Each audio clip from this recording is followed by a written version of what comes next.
Hello all, welcome back to the Atomic Literature. So, നമ്മൾ ഇന്ന് discuss ചെയ്യാൻ പോകുന്നത് ഡേവിഡ് മലോഫിന്റെ റിമെമ്പറിംഗ് ബേബിലൻ എന്ന് പറയുന്ന ഒരു നോവലാണ്. നോവലിലേക്ക് കടക്കുന്നതിന് മുന്നേ നമുക്ക് ഓഥറിനെ കുറിച്ച് കുറച്ച് പോയിന്റ്സ് നോക്കാം. ഡേവിഡ് മലോഫ് എന്ന് പറയുന്ന റൈറ്റർ ബ്രിസ്ബെയിനിലാണ് ജനിച്ചത്. And he was one of the 2 children to a Lebanese father and an English Jewish mother.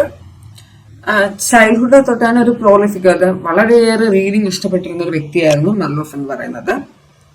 അതോടൊപ്പം തന്നെ എമിലി ബ്രോൺറ്റയുടെ വെതറിംഗ് ഹൈറ്റ്സിന്റെ അങ്ങനത്തെ കുറെ വർക്ക്സുകളെല്ലാം നമ്മുടെ റൈറ്ററിന് ഒരുപാട് ഇൻഫ്ലുവൻസ് ചെയ്തിട്ടുണ്ട് എന്ന് നമുക്ക് അറിയാൻ സാധിക്കുന്നുണ്ട്.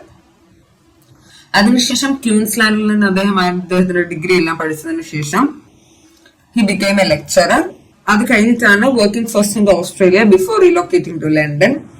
അങ്ങനെ അദ്ദേഹം ഒരു ലെക്ചറർ ആയിട്ടൊക്കെ വർക്ക് ചെയ്യാണ്. അതിനുശേഷം he become a full time writer in the year 1978. അദ്ദേഹത്തിന്റെ ഫസ്റ്റ് നോവൽ എന്ന് പറയുന്നത് ജോണോ എന്ന് പറയുന്ന ഒരു സെമി ഓട്ടോബയോഗ്രഫിക്കൽ നോവലായിരുന്നു. It is about boyhood and Brisbane. അദ്ദേഹത്തിന്റെ ആ ഒരു ബോയ്ഹുഡ് പീരീഡ് ആയിരുന്നു എന്റെ അത് കാണിച്ചിരുന്നത്. അതിനുശേഷം അയാൾ 1993 റിമെമ്പറിംഗ് ബേബിലോൺ എന്ന് പറയുന്ന ഒരു വർക്ക് എഴുതുന്നത്. And it won the Commonwealth Writers Prize among authors. അതുപോലെ തന്നെ പ്രസ്റ്റീജിയസ് ആയിട്ടുള്ള ബുക്കർ പ്രൈസിനും ഇത് നോമിനേറ്റ് ചെയ്തൊരു വർക്ക് തന്നെയാണ് നമ്മുടെ റിമെമ്പറിംഗ് ബേബിലോൺ എന്ന് പറയുന്ന ഒരു വർക്ക്. ഇനി നമുക്ക് റിമെമ്പറിംഗ് ബേബിലോൺ എന്ന് പറയുന്ന നോവലിന്റെ ഹിസ്റ്റോറിക്കൽ ബാക്ക്ഗ്രൗണ്ട് അല്ലെങ്കിൽ ഹിസ്റ്റോറിക്കൽ കോണ്ടെക്സ്റ്റ് ഒന്ന് നോക്കാം. In 1788, England established a penal colony in Sydney Cove after Jane Cook claimed Australia's eastern coast, transporting 1,500 civilians, prisoners and soldiers to act as settlers. അപ്പൊ 1788 ഉള്ള ഒരു പീരീഡിലെ ഉള്ള ഒരു ഇംഗ്ലണ്ട് എസ്റ്റാബ്ലിഷ് ചെയ്തൊരു penal കോളനിയെ കുറിച്ചാണ് അവിടെ പറയുന്നത്. അതിന്റെ അകത്ത് വി ക്യാൻ സീ അവിടുത്തെ സിവിലിയൻസിനെയും പ്രിസണേഴ്സിനെയും എല്ലാം അവിടുത്തെ സെറ്റിലേഴ്സ് ആയിട്ട് ആക്ട് ചെയ്യിപ്പിക്കുന്ന ഒരു സിറ്റുവേഷൻ ഉണ്ടായിട്ടുണ്ട്. And the arrival of white foreigners decimated Australia's indigenous Aboriginal population, wiping out an estimated 90% of the country's native people. അതിന്റെ അകത്ത് 90% ആ ഒരു കൺട്രിയുടെ നേറ്റീവ് പീപ്പിൾ ഏകദേശം 90% ആളുകളെ അവിടുന്ന് അവര് വൈപ്പ് ചെയ്ത് മാറ്റുന്നുണ്ട്. So as their numbers dwindled and settlers from the Commonwealth of England, അതായത് Scotland, where the Maclovers in the remembering ബേബിലോണിലുള്ള ഒരു ഫാമിലിയാണ് മാക്ലോവേഴ്സ് എന്ന് പറയുന്നത്. അപ്പൊ അവരെല്ലാം ദി എമിഗ്രേറ്റഡ് ഫ്രം, അവരുടെ അങ്ങനത്തെ ഒരു എമിഗ്രേഷൻ നമുക്ക് അവിടെ കാണാൻ സാധിക്കുന്നുണ്ട്. Unfortunately, after the period described in Malouf's novel, and even after the various colonies formed the Commonwealth of Australia in the year 1901. അതിനുശേഷം നമുക്ക് കാണാൻ സാധിക്കുന്നത് in 1967, after much protesting and campaigning, white Australians voted to affirm a referendum to finally recognize Aboriginal Australians as legal citizens. അപ്പൊ അവിടുത്തെ native ഓസ്ട്രേലിയൻസിനെ ഈ white Australians എന്താണ് ഒരു legal citizen ആയിട്ട് കണക്കാക്കുന്നില്ലായിരുന്നു. അതിനുശേഷം 1961 ഒരുപാട് പ്രൊട്ടസ്റ്റിന് ശേഷമാണ് ഈ വൈറ്റ് ഓസ്ട്രേലിയൻസ് സമ്മതിക്കുന്നത് ഈ അബോറിജിനൽ അല്ലെ ഈ നേറ്റീവ് ഓസ്ട്രേലിയൻസിനും അവരുടെ ലീഗൽ സിറ്റിസൺഷിപ്പിനുള്ള റൈറ്റ്, ആ ഒരു അങ്ങനത്തെ ഒരു അവരെ അങ്ങനെ റെക്കഗ്നൈസ് ചെയ്യാനുള്ള അഫർമേഷൻ, അതോടൊപ്പം തന്നെ ഓസ്ട്രേലിയൻ ഗവൺമെന്റിലും ഓസ്ട്രേലിയൻ സൊസൈറ്റിയിലും പാർട്ടിസിപ്പേറ്റ് ചെയ്യാനുള്ള അവകാശം എല്ലാം നമ്മുടെ അബോറിജിനൽ ഓസ്ട്രേലിയൻസിന് കിട്ടുന്നത് ഈ ഒരു 1967. ഇതാണ് ഈ ഒരു നോവലിന്റെ എൻറ്റയർ നോവലിന്റെ ഒരു ഹിസ്റ്റോറിക്കൽ ബാക്ക്ഗ്രൗണ്ട് നമുക്ക് പറയാൻ സാധിക്കുന്നത്. ഇനി നമുക്ക് നോവലിലേക്ക് കടക്കുന്നതിന് മുന്നേ ഈ നോവലിന്റെ ടൈറ്റിലിനെ ഒന്ന് അനലൈസ് ചെയ്യാം. റിമെമ്പറിംഗ് ബേബിലോൺ എന്ന് പറയുന്നത്, അതിന്റെ അകത്ത് ഈ ബേബിലോൺ ആൻഡ് ബേബിൾ എന്ന് പറയുന്നത് the book's title is a reference to the biblical tower of Babel. അതിനകത്ത് നമ്മുടെ ബുക്ക് ഓഫ് ജെനസിസ് പ്രകാരം പറയുന്നത് the unified people of earth intended to build the tower high enough to reach. അതായത് മനുഷ്യരെല്ലാവരും ഒരുമിച്ച് യൂണിറ്റിയോടെ unified ആയിട്ട് നിൽക്കുകയാണെങ്കിൽ അവർക്കൊരു വളരെ ഹൈറ്റിലുള്ള ടവർ ബിൽഡ് ചെയ്ത് അതിലൂടെ അവർക്ക് ഹെവനിൽ റീച്ച് ചെയ്യാൻ സാധിക്കും. അത് ഒഴിവാക്കാൻ വേണ്ടിയാണ് ഗോഡ് എന്ത് ചെയ്യുന്നത്, നമ്മുടെ രാജ്യത്ത് അല്ലെങ്കിൽ നമ്മുടെ ലോകത്ത് തന്നെ, രാജ്യമല്ല നമ്മുടെ ലോകത്ത് തന്നെ പല ഭാഷകൾ കൊണ്ടുവന്നത്. അതായത് ഈ പല ഭാഷകൾ കൊണ്ടുവന്നതോടെ ആളുകൾ തമ്മിൽ ഒരു ഡൈവേഴ്സിറ്റി ഉണ്ടാവുന്നുണ്ട്. അവിടെ പലപ്പോഴും പല ആളുകൾക്കും അങ്ങോട്ടും ഇങ്ങോട്ടും അവരുടെ ഭാഷ മനസ്സിലാകാത്ത സാഹചര്യത്തിൽ ഒരു ഒത്തൊരുമ, പരസ്പരം മനസ്സിലാക്കാത്ത സാഹചര്യത്തിൽ ഒരു ഒത്തൊരുമ ഇല്ലാണ്ട് വരും. അപ്പം അങ്ങനത്തെ ഒരു ഡൈവേഴ്സിറ്റിയാണ് നമ്മുടെ ഗോഡ് ഇവിടെ ഈ ഒരു കേസിൽ കൊണ്ടുവരുന്നതെന്നാണ് പറയുന്നത്. അപ്പൊ ഈ ഒരു ടൈറ്റിൽ എന്ന് പറയുന്നത് നമ്മുടെ ലാംഗ്വേജ്, നമ്മുടെ ഒരാളുടെ ലൈഫിലെ ലാംഗ്വേജിന്റെ ഇമ്പോർട്ടൻസ് ആണ് നമ്മൾ ഇവിടെ കാണിക്കുന്നത്. അതുപോലെ തന്നെ ഒരു ലാംഗ്വേജ്, നമ്മുടെ ഈ ഒരു സ്റ്റോറിയിൽ വൈറ്റ് ഓസ്ട്രേലിയൻസിനെ അല്ല വൈറ്റ് സെറ്റിലേഴ്സിനെയും അവിടുത്തെ നേറ്റീവ് പീപ്പിളിനെയും ഡിവൈഡ് ചെയ്യുന്ന ഈ ഒരു ലാംഗ്വേജിന്റെ റോളും ഈ ഒരു ടൈറ്റിലിനകത്ത് ഡേവിഡ് മലോഫ് കൊണ്ടുവരാൻ ശ്രമിക്കുന്നുണ്ട്. നമുക്കിനി നോവലിലേക്ക് കടക്കാം. അപ്പൊ ഈ ഒരു നോവൽ സെറ്റ് ചെയ്തിരിക്കുന്നത് ക്യൂൻസ്ലാൻഡ് എന്ന് പറയുന്ന ഒരു സ്ഥലത്താണ്, in the mid 19th century. അപ്പൊ ഈ ഒരു നോവൽ സ്റ്റാർട്ട് ചെയ്യുന്ന സമയത്ത് തന്നെ രണ്ട് ഗേൾസ്, അതായത് ജാനറ്റ് ആൻഡ് മെഗ് എന്ന് പറയുന്നത്, പിന്നെ ഒരു ബോയ് ആയിട്ടുള്ള ലെസ്ലി ബീറ്റ് എന്ന് പറയുന്നവരും പ്ലേ ചെയ്തായിരുന്നു, പ്ലേയിങ്. അപ്പൊ ആ സമയത്ത് അവരൊരു സ്കിന്നി ആൻഡ് സ്ട്രെയിഞ്ച് ഒരു മാനിനെ അവർ കാണുന്നുണ്ട്. അയാൾ ഒരു ബ്ലൂ ക്ലോത്ത് അയാളുടെ വേസ്റ്റിന് ചുറ്റും ചുറ്റി, അങ്ങനെയാണ് അവർ ഫസ്റ്റ് സീൻ സ്റ്റാർട്ട് ചെയ്യുന്നത്. അപ്പൊ ആ സമയത്ത് ഇവർ പ്ലേ ചെയ്യാതിരിക്കാൻ നേരം നമ്മുടെ ലെസ്ലി എന്ന് പറയുന്ന ബോയ് അവന്റെ കയ്യിലിരുന്ന ഒരു റൈഫിലാന്ന് പറഞ്ഞ ആ ഒരു കയ്യിലിരുന്ന സ്റ്റിക്കിനെ പ്രിട്ടൻഡ് ചെയ്തിട്ട് ഈ ആളിന്റെ നേർക്ക് ഇങ്ങനെ എയിം ചെയ്യുവാണ്. അപ്പൊ ഈ ആള് പറയാണ്, do not shoot, I am a British object. അപ്പൊ ഹീസ് എ വൈറ്റ് മാൻ, അയാളൊരു വൈറ്റ് മാൻ ആണ്. പക്ഷെ അയാളുടെ ലാംഗ്വേജ് സംസാരിക്കുന്നത് ഒരു അബോറിജിനൽ ലാംഗ്വേജ് ആണ്. അവിടുത്തെ നേറ്റീവുകൾ സംസാരിക്കുന്ന ഒരു ഭാഷയായിരുന്നു ഇദ്ദേഹം സംസാരിക്കുന്നത്. അതിനുശേഷം നമുക്ക് കാണാൻ സാധിക്കും ഈ ലെച്ലനും ജാനറ്റും മെഗ്ഗൂടെ, ഇവർ 3 പേരൂടെ ഇയാളെ അവരുടെ സെറ്റിൽമെന്റിലേക്ക് കൊണ്ടുപോവാണ്. അപ്പൊ നമുക്ക് അതുവരെ നമുക്ക് ഇയാളെ കുറിച്ചൊന്നും അറിയാൻ സാധിക്കുന്ന ഒരു സിറ്റുവേഷൻ അല്ല. പിന്നെ നമ്മൾ അറിയുന്നത് ഇദ്ദേഹം ആരാണ് എന്നുള്ളത്. അപ്പം ഈ വ്യക്തി, അതായത് നമ്മുടെ ഇതിനകത്തെ പ്രൊട്ടഗോണിസ്റ്റ് എന്ന് പറയുന്നത് ജെമ്മി ഫെയർലി എന്ന് പറയുന്ന ഒരു ബോയ് ആണ്. അപ്പൊ 16 വർഷങ്ങൾക്ക് മുന്നേ 13 വയസ്സുള്ള ജെമ്മി ഫെയർലി ഒരു ഓസ്ട്രേലിയൻ ഷോറിൽ എത്തിപ്പെടുകയും വളരെ ഫിസിക്കലി അല്ലെ വളരെ ഡെഡ് ആയിട്ടുള്ള ഒരു അവസ്ഥയിൽ വന്ന് നിന്നുപെടുകയും അവിടെ വെച്ച് നമ്മുടെ അബോറിജിനൽ ഓസ്ട്രേലിയൻസ് ജെമ്മിയുടെ ബോഡി കണ്ടതിന് ശേഷം അവര് ജെമ്മിയെ എടുത്ത് വളർത്തുകയാണ്. അപ്പം ഈ ജെമ്മിയുടെ ലൈറ്റ് കോംപ്ലക്ഷൻ, ആ ഒരു വൈറ്റ് ഷെയ്ഡ് കണ്ടിട്ട് പൂർണ്ണമായി അവരുടെ ഒരു ഫുള്ള് അക്സെപ്റ്റ് ചെയ്തില്ലെങ്കിൽ പോലും അവരെ എടുത്ത് ജെമ്മിയെ വളർത്തുന്നുണ്ടായിരുന്നു, ജെമ്മി ഫെയർലിയെ. അങ്ങനെ ജെമ്മി ഫെയർലിയുടെ ഇംഗ്ലീഷ് മറന്നിട്ട് ഈ അബോറിജിനൽ ലാംഗ്വേജസ് എല്ലാം പഠിച്ചു. അപ്പൊ ഒബ്വിയസ്ലി അറിയാം, അപ്പൊ ജെമ്മിയുടെ സ്വന്തം ഐഡന്റിറ്റി തന്നെ ആ ഒരു സമയത്ത് മറന്നുകൊണ്ടിരിക്കുകയായിരുന്നു. പക്ഷെ എങ്കിലും some part of him longs for a world he cannot wait. പക്ഷെ അവന്റെ ഏതൊക്കെ ഉള്ളില് അവൻ ഓർക്കാത്ത അവൻ ഓർമ്മയില്ലാത്ത ആ ഒരു വേൾഡ് അല്ലെ, ആ ഒരു സ്ഥലം ഒക്കെ അവൻ ആഗ്രഹിക്കുന്നുണ്ടായിരുന്നു എവിടൊക്കെയോ. അത് ക്ലിയർ അല്ല, പക്ഷെ അങ്ങനെ പറയുന്നുണ്ട്. So when Jemmy eventually hears that other white people have been spotted settling along the coast, he ventures to meet them. അപ്പൊ അങ്ങനെ ഇരിക്കുമ്പോഴാണ് ആ ഒരു കോസ്റ്റില് മറ്റു വൈറ്റ് പീപ്പിൾ എത്തി എന്നുള്ളത് അവൻ അറിയുന്നത്. അപ്പൊ അങ്ങനെ ഇരിക്കുമ്പോഴാണ് അവരെ കാണാൻ ഒരു ആഗ്രഹം, അവരാരൊക്കെയാണ്. അപ്പൊ അങ്ങനെ അവരെ മീറ്റ് ചെയ്യാൻ വേണ്ടിയാണ് നമ്മുടെ ജെമ്മി അങ്ങോട്ട് പോകുന്നത്. അങ്ങനെയാണ് നമുക്ക് അത് കാണാൻ സാധിക്കുന്നത്. അങ്ങനെ നമ്മുടെ ജെമ്മി ഫെയർലി എന്തെയാണ്, ആ ജെമ്മിയുടെ ലൈഫിനെ കുറിച്ച് കൂടുതൽ അറിയാൻ വേണ്ടി ആ സ്ഥലത്തേക്ക് പോകാൻ ശ്രമിക്കുകയാണ്. അങ്ങനെ അവിടെ വെച്ച് Gemmy is taken by the McIvor family. അതിലാണ് നമ്മുടെ ലെച്ലൻ അല്ലെങ്കിൽ ജാനറ്റ്, മെഗ് എന്നൊക്കെ പറയുന്നവർ വരുന്നത്. ഇവരുടെ ഫാദർ ആണ് ജോക്ക് എന്ന് പറയുന്ന ആളും മദർ ആണ് എല്ലൻ എന്ന് പറയുന്ന 2 ക്യാരക്ടേഴ്സും ഉണ്ട്. അപ്പൊ അങ്ങനെ he cannot keep up with the task assign to him. പക്ഷെ എങ്കിലും ഹി മാനേജ്. ഈ ലെച്ലന്റെ കൂടെ ഹണ്ട് ചെയ്യാനൊക്കെ നമ്മുടെ ജെമ്മി പോകാറൊക്കെ ഉണ്ടായിരുന്നു. അതിനുശേഷം അവർ പബ്ലിക്കിലാകുമ്പോൾ ലെച്ലൻ എന്ന് പറയുന്ന ആള് ജെമ്മിയോട് അത്ര വലിയ അഫെക്ഷനേറ്റ് ആയിട്ടല്ല സംസാരിക്കരുത്. പക്ഷെ അവരെ മാത്രം പ്രൈവറ്റ് സമയങ്ങളിൽ എപ്പോഴും ലെച്ലൻ ജെമ്മിയെ വളരെ അഫെക്ഷനേറ്റ് ആയിട്ടായിരുന്നു ട്രീറ്റ് ചെയ്യുന്നത്. അതോടൊപ്പം തന്നെ ജാനറ്റ് എപ്പോഴും നമ്മുടെ ജെമ്മിയെ ഇങ്ങനെ സ്റ്റെയർ ചെയ്താണ് നോക്കുന്നത്. പക്ഷെ ജെമ്മിക്ക് അത് ഭയങ്കര ഇഷ്ടമാണ്, ജാനറ്റിന്റെ ആ ഒരു സ്റ്റെയറിങ് കിട്ടാൻ. അതോടൊപ്പം തന്നെ അവരുടെ മദർ ആയിട്ടുള്ള എലനെ സ്വന്തം ഒരു മദർലി അഫെക്ഷനോടാണ് നമ്മുടെ ജെമ്മി കാണുന്നത്. അതൊക്കെ നമുക്ക് ഇതിന്റെ അകത്ത് നമുക്ക് മനസ്സിലാക്കാൻ സാധിക്കും.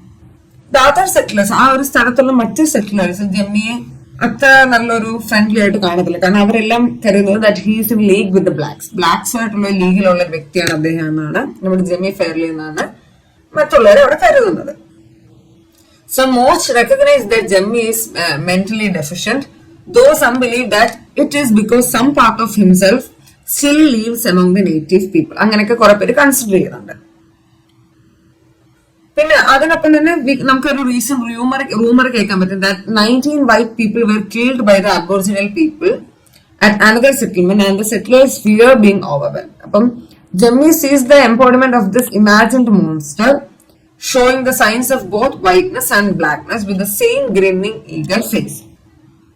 അതിനുശേഷം രണ്ട് അബോറിജിനൽസ് നമ്മുടെ ജെമ്മിയോട് സംസാരിക്കുകയാണ്. അപ്പം അതിനകത്ത് ദ ഫിയർ, ആ അബോറിജിനൽസിന്റെ ഫിയർ നമുക്ക് അവർക്ക് മക്ലോവർ ഫാമിലിക്ക് കൊടുക്കുന്ന വാർണിംഗിലൂടെ തന്നെ നമുക്കത് മനസ്സിലാക്കാൻ സാധിക്കും. So Jock, who is the father of the McClure family, wants to set his fellow settlers' mind at ease, but he is too wary of affecting their good faith in him or risking his social standing. അപ്പം ജോക്കിന്റെ വൈഫായിട്ടുള്ള Ellen ബാക്കിയുള്ളവർ എന്ത് ചിന്തിക്കുന്നതെന്നൊന്നും എല്ലനെ ബോധം ചെയ്യുന്ന കാര്യമല്ല. She supports Gemmy and proves to be the true strength behind the McIvor family. അങ്ങനെയാണ് എല്ലന് ജെമ്മിയെ വളരെ കാര്യമാണ്. അപ്പൊ അവര് മറ്റുള്ളവർ എന്ത് ചിന്തിക്കുന്നു എന്നൊന്നും കരുതാതെ തന്നെ അവരതിനെല്ലാം പ്രൊട്ടക്ട് ചെയ്യാൻ ശ്രമിക്കുന്നുണ്ട്.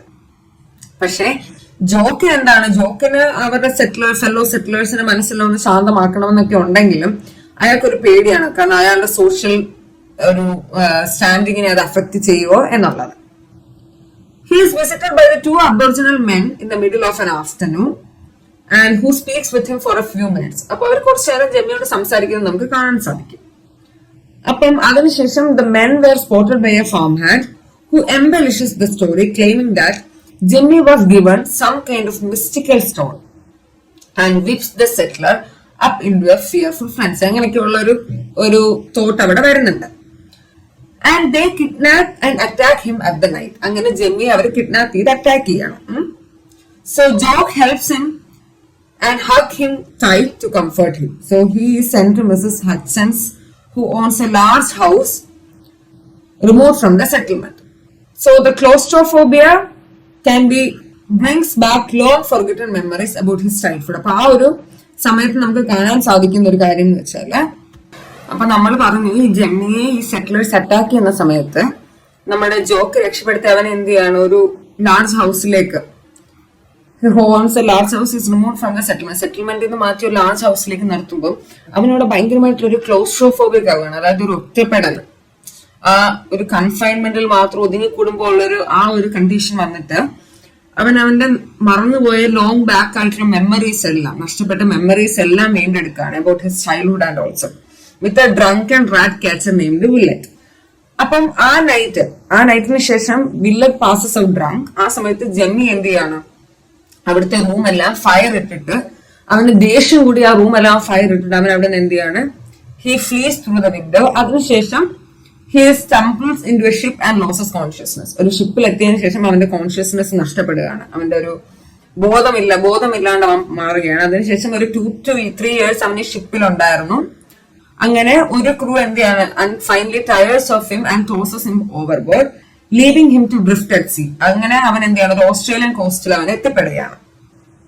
സോ മിസ്റ്റർ ഫ്രേസർ എന്ന് പറഞ്ഞൊരു ക്യാരക്ടർ ഇപ്പൊ എന്ത് ചെയ്യാണ്, has return A book about the native Flora and ഫോണ, about the nature with the information. നമ്മുടെ ജെമ്മി വളരെ നേച്ചർ ഒക്കെ റിലേറ്റഡ് ആയിട്ടുള്ള ഒരുപാട് കാര്യങ്ങൾ ഈ അബോറിജിനൽസിനൊക്കെ പഠിച്ചിട്ടുണ്ട്. അപ്പൊ നമ്മുടെ മിസ്റ്റർ ഫ്രേസർ എന്ത് ചെയ്യാണ്, ഈ ജെമ്മി പറഞ്ഞു കൊടുത്ത ഈ ഫോണെ കുറിച്ചും എല്ലാം എന്ത് ചെയ്യാണ്, ഒരു ബുക്ക് എഴുതുകയാണ്. So he goes to Brisbane to see the regional governor and present his idea of raising the native crops than European crops. അങ്ങനെ നമ്മുടെ മിസ്റ്റർ ഫ്രേസർ യൂറോപ്യൻ റീജിയണൽ ഗവർണറിന്റെ അടുത്ത് ചെന്നിട്ട് പറയുകയാണ്, യൂറോപ്യൻ ക്രോപ്സിനെക്കാട്ടിലും കൂടുതൽ നമ്മുടെ അബോറിജിനൽ, നമ്മുടെ നേറ്റീവ് ക്രോപ്സ് റേസ് ചെയ്യാനൊക്കെ ഉള്ള റിക്വസ്റ്റ് മിസ്റ്റർ ഫ്രേസർ കൊടുക്കുകയാണ്. അതിനുശേഷം Jemmy goes to the school house to retrieve what he believes are the pages that mister Fraser wrote about his life, but in fact they are only lesson sheets. അപ്പൊ അങ്ങനെയാണെ കൂടെ Jemmy takes them and marches away into the forest.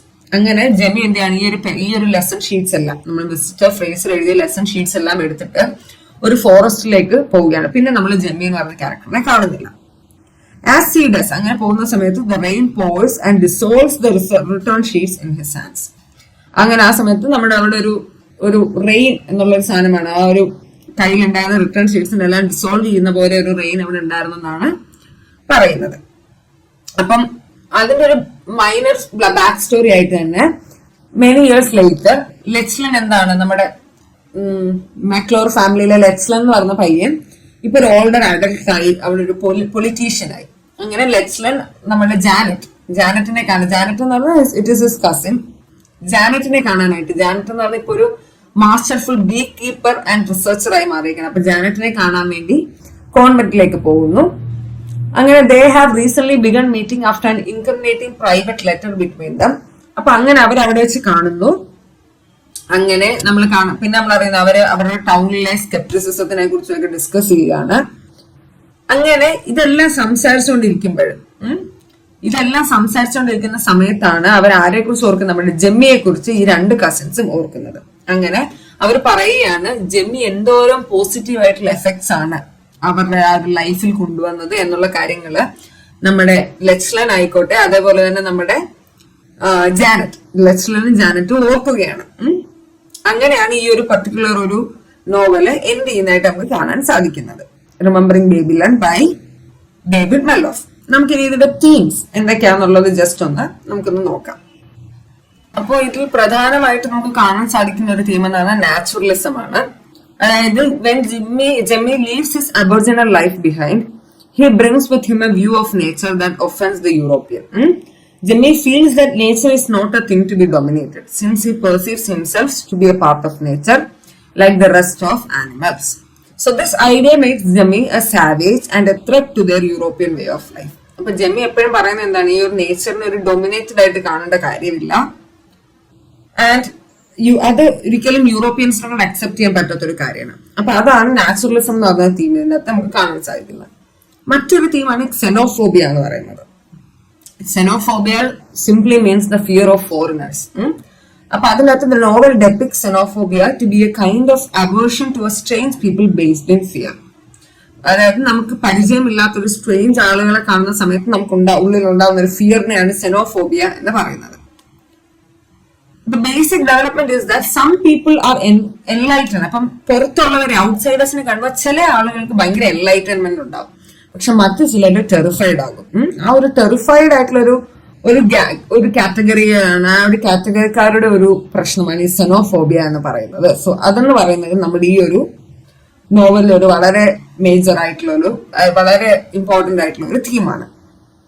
V can also see critic in the European colonialism. The author is making the reader reconsider their assumptions of the society.